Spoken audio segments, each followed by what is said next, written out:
Salut à tous les amis. Putain, hier on vous a enfin tourné avec Antoine une vidéo YouTube. On va reprendre les vidéos là.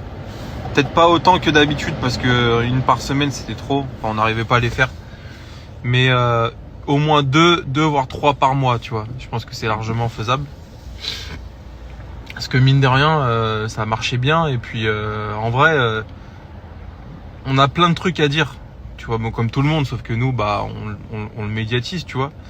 Mais une nouvelle vidéo, on va la mettre vendredi, je pense. Et putain, les amis, faut que je vous raconte encore un coup de gueule. Bon, hier, il y a eu le truc du parking. Vous avez été nombreux à réagir en me disant ouais, les gens, c'est des jaloux, etc.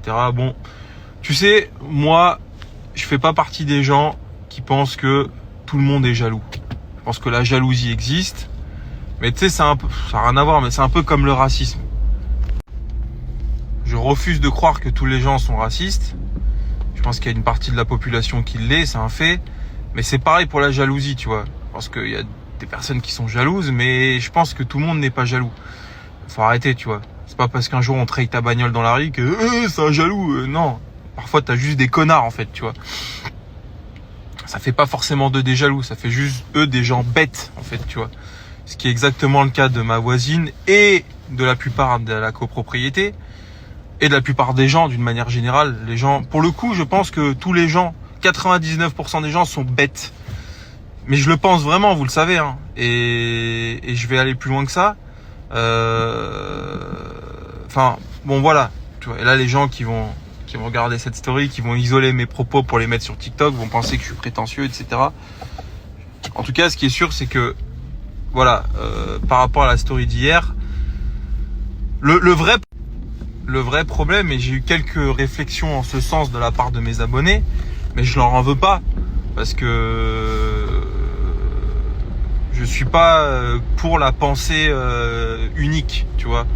Heureusement qu'il y a des gens qui ont pas le même avis que moi, putain, sinon, je suis pas un gourou, tu vois. Je sais qu'il y a des influenceurs qui peuvent faire ce qu'ils veulent. Ils peuvent chier dans un bocal et montrer leur merde et dire oh c'est magnifique. Les abonnés vont dire oh c'est magnifique ce que tu fais. Tu sais, ils ont pas du tout d'avis objectif. Moi, ce que j'aime, c'est qu'effectivement il y a un débat, que les gens soient pas d'accord avec moi, etc. Bon bref, il y a des gens qui m'ont dit ouais mais si tout le monde fait comme toi, parce qu'en gros je vous rappelle vite fait le contexte. J'ai une place de parking où on peut mettre 2 voitures d'affilée, mais comme la place n'est pas comme il n'y a pas 2 places de délimitées, je gêne personne en mettant 2 voitures. Mais effectivement, j'occupe une place qui n'en est pas une. Mais qui n'en est pas une, je ne sais d'ailleurs pas pourquoi, parce qu'il y a d'autres places dans l'immeuble, je peux vous montrer, où il y a 2 places en rangée, comme ça il y a dans l'immeuble, tu vois, mais je sais pas pourquoi la mienne, il n'y a pas. Bon, bref, c'est comme ça. Et donc, comme il n'y a pas, comme ils n'ont pas tracé le trait, si tu veux, la voisine d'à côté a décrété que je pouvais pas me garer là, alors que je gêne personne, mais vraiment, je vous jure. Et encore une fois, je pense que je gêne moins que je ne gêne pas. Je sais pas si vous voyez ce que je veux dire. Parce que voilà, moi putain, je vois mon voisin des caisses comme ça, je kiffe encore une fois, mais bon bref, c'est pas le sujet. Mais du coup, la réflexion qui dit ouais, si tout le monde fait comme toi, machin. Mais en fait, ça c'est un truc qui m'énerve. Ça c'est encore un truc, tu sais, à l'école, quand moi j'étais confronté à un vrai sujet à l'école, je vous le dis. À l'école, ça va être fou mon raisonnement, mais je pense ce que je vais dire. Vous allez voir où je veux en venir. À l'école, j'étais pas un élève très brillant, mais j'étais un élève, je pense, qui avait une forme de facilité. Bon, je branlais pas grand chose et j'avais 10-12, ce qui n'est absolument pas brillant, attention, je suis pas fier de ça. Les gens qui sont brillants, c'est les gens qui ont 19 sur 20 et qui en branlent pas une. Là oui. Moi, j'étais juste pas le dernier des débiles. En fait, je pense que j'avais une certaine vivesse, ça se dit ? Vivesse d'esprit ? Non, ça se dit pas. J'étais vif d'esprit, tu vois. Je comprenais assez rapidement, machin. Mais par contre, j'étais comme je suis aujourd'hui dans la vie. Vous savez, les gens ne changent pas. J'étais un peu insolent, arrogant, pas irrespectueux. Mais effectivement,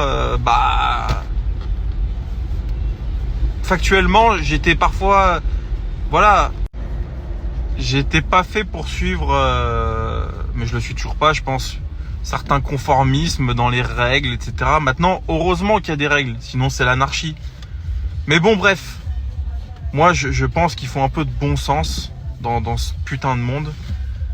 Et en fait, tout simplement, si je gêne personne dans ce parking, si je gênais un tant soit peu le voisin, je comprendrais.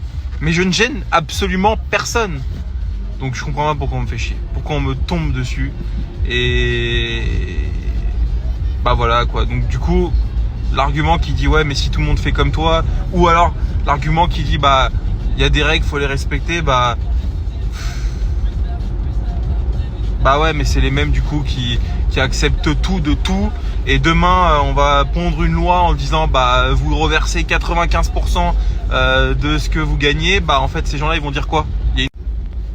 Il y a une règle, il faut la respecter. Tu vois, en fait, ouais, je pense qu'il faut respecter les règles. Je suis un mec qui est très respectueux des règles. Je fais pas de trucs bizarres, tu vois, que ce soit, vraiment, mais c'est con. Mais je vais prendre un autre exemple. T'es sur une autoroute 3 voies, beau temps, il se passe rien. T'as une bagnole qui tient la route. Rouler à 150 ne fait pas de toi un mec qui respecte pas les règles, je pense. Ça fait juste toi un mec qui se dit qu'à 150, il est pas plus dangereux qu'à 130 dans ces conditions. Tu vois, c'est différent du mec qui roule bourré ou qui roule sous drogue ou qui roule à 180 en ville, tu vois.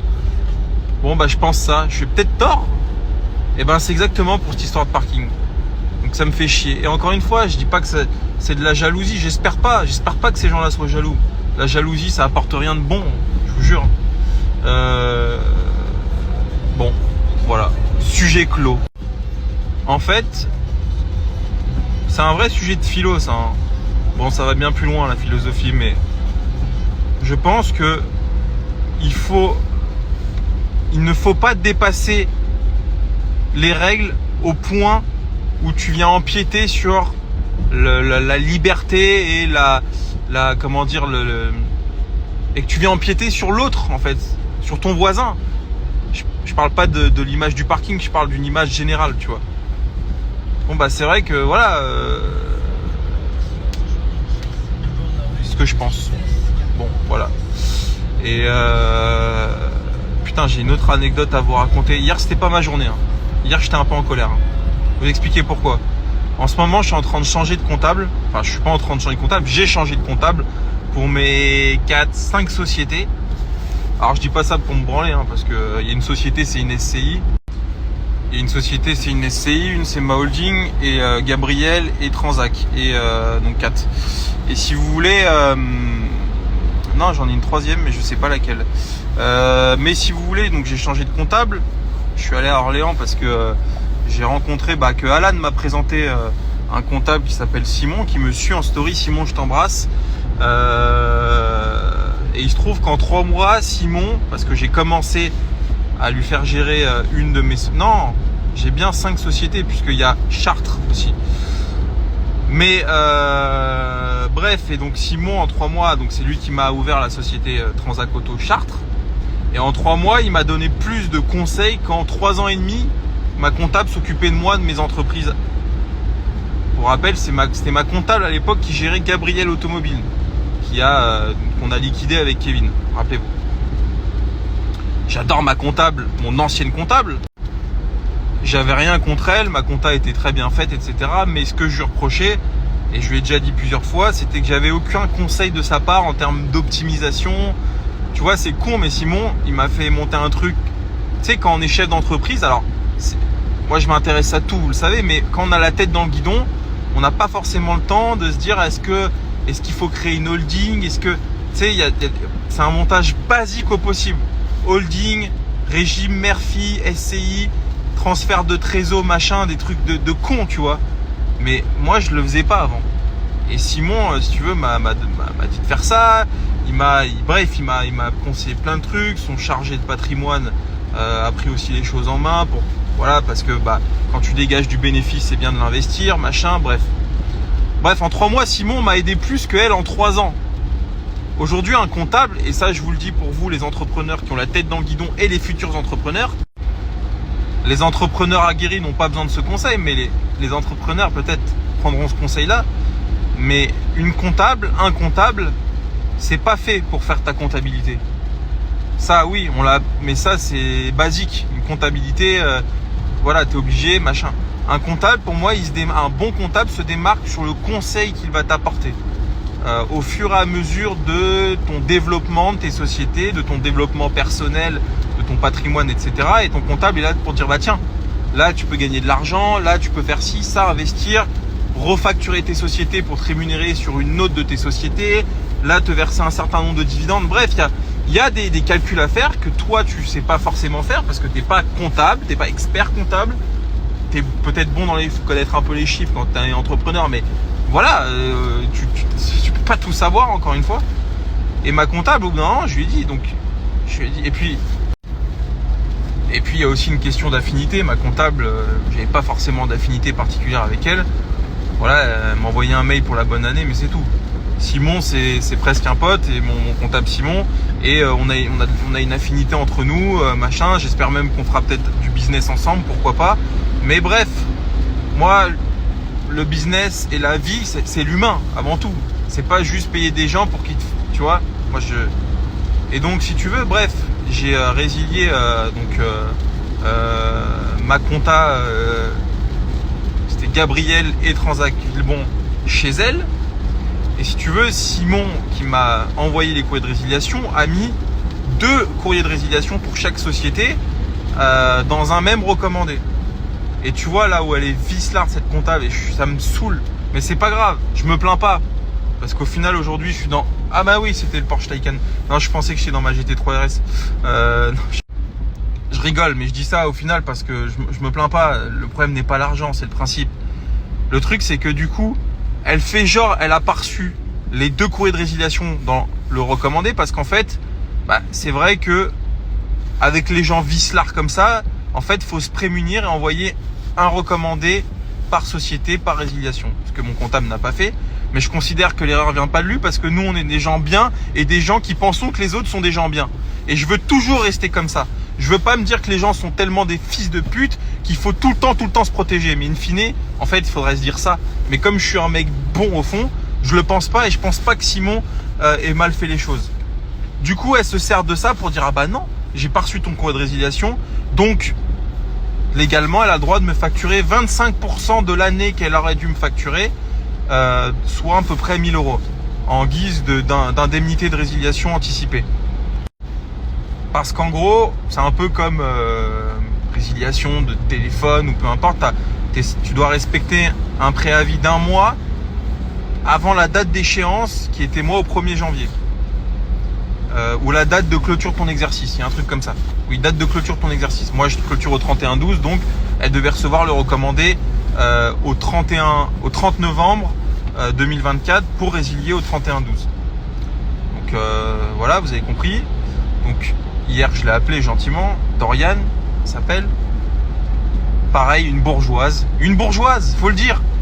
C'est pas que j'aime pas les bourgeois, mais ces gens-là ont un comportement qui vise à te faire sentir que comme tu n'es pas bourgeois, t'es un inférieur. Et ça m'énerve. Je vous jure, ça m'énerve. C'est pas le compte en banque, c'est pas, tu vois, c'est pas ça qui fait la qualité d'une personne, bordel de merde. Oui, Benjamin, non mais moi je vous dis, j'ai reçu qu'un courrier. Je sais qu'elle a pas reçu qu'un courrier, elle a reçu les 2. Je le sais. Je le sais parce que j'ai signé les 2 courriers et je sais que les 2 courriers étaient dans l'enveloppe. Et je lui dis, écoutez Dorian, je comprends pas, en 3 ans, vous avez eu la gestion de mes 2 sociétés, ça s'est très bien passé. Voilà, je ressens l'envie et le besoin de passer avec un autre comptable que j'estime, j'ai même pas à me justifier là-dessus, mais voilà, que j'estime qu'il sera peut-être mieux pour la gestion de mes sociétés. Mais ça, c'est même pas le sujet. Je dis, les choses ont été faites dans les règles, pourquoi vous vous attachez à ça? En fait, si c'est comme ça que vous voulez gagner votre vie, je trouve pas ça, c'est pas correct. Enfin, moi, je trouve pas cette façon de gagner sa vie correcte, tu vois. Et oui, mais moi, je fais plus de cadeaux, machin. En fait, la vérité, c'est qu'elle est en galère, je le sais.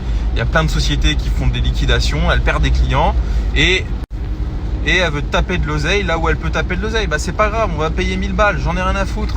Mais c'est chiant. Je vous dis, c'est chiant, c'est des prises de tête, c'est chiant.